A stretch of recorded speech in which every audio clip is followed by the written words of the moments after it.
All right, this word problem is very fitting for the situation we find ourselves in right now, but you probably shouldn't have this many friends over, even if you're social distancing. But that's besides the point. This is a great review of understanding polygons and how to find different parts of polygons when given certain information. I know it doesn't look like it because we're given a circle here, but that's why we have this setup of friends sitting on a campfire. You'll see that in a second. So in this first video, I'm going to set it up, and I ask that you, if you watch this, you listen to this video and then you try it again. And then in the second video, I'm going to then finish the problem and go through the rest through the answer, so that if you do struggle even with the setup, you can go ahead and watch that for help. So this problem, and your numbers will be a little different and your name as well. But here's the setup. So someone's having a party or they're having an event with some friends. So in my case, John is inviting 7 friends over for a bonfire in the backyard. And there's the gathering size restriction. So this is about the, I think when it was less than 10 that we should have had with one another.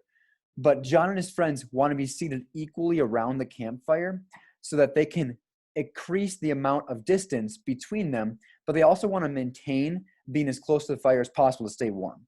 So in this case, they all want to be 3.6 feet away from the campfire. Very specific, but within that context, you want to space out everyone on that fire as much as possible so that they can all be 3.6 feet away. And then we're given the diameter of the fire pit is 3.8 feet. So really what we're dealing with is a polygon inside of this circle. You could say that the circle circumscribes a polygon, because here is, in this case it's Andy, but in our case it is John. John wants to sit right here, and then you need his friends to sit on other points around this circle so they're all 3.6 feet away. And that's going to actually turn into a regular polygon. And because you have John and 7 friends, in this case, there's 8 people total, so we're dealing with an octagon here. If you have John and 6 friends, then you're dealing with a 7-sided shape, a septagon. If you're dealing with 5 friends, you have a hexagon, but it's always one more than the number of friends because you've got to include yourself.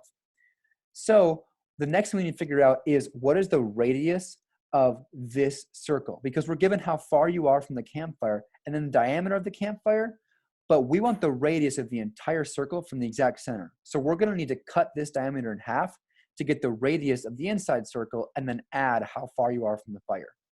So if you take 3.6 plus half of 3.8, you're actually going to get 5.5.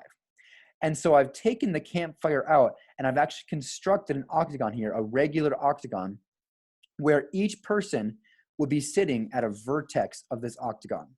Hence, they're as far away as possible while being 3.6 feet away.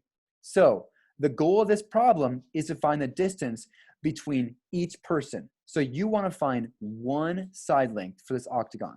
So you're given the radius and you want a side length. And the question is, how can you find the side length of a polygon when given the distance from the center to a vertex? See what you can do. And if you need more help, go to video 2 for the rest of the problem.